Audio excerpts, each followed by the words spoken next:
Welcome to No Filler Fixes. So your Ninja Combi is showing a slide error message? Let's fix it right away. We'll start with the simplest solutions first and work our way up to the more complicated fixes if needed. First, check if the cooking pot or tray is properly inserted into the base. The slide error typically appears when the pot or tray isn't fully seated. Remove it and reinsert it firmly, ensuring it slides into place smoothly.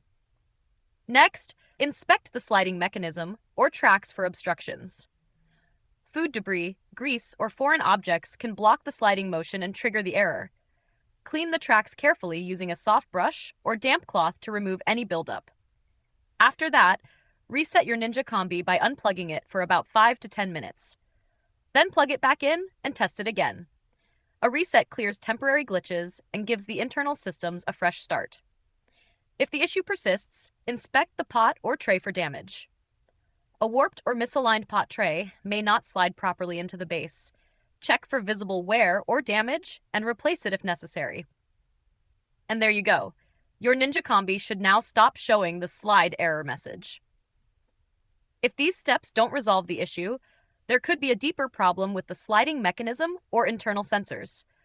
We've added a link to the user manual at the top of the video description for more guidance. Or you can reach out to customer support for further assistance.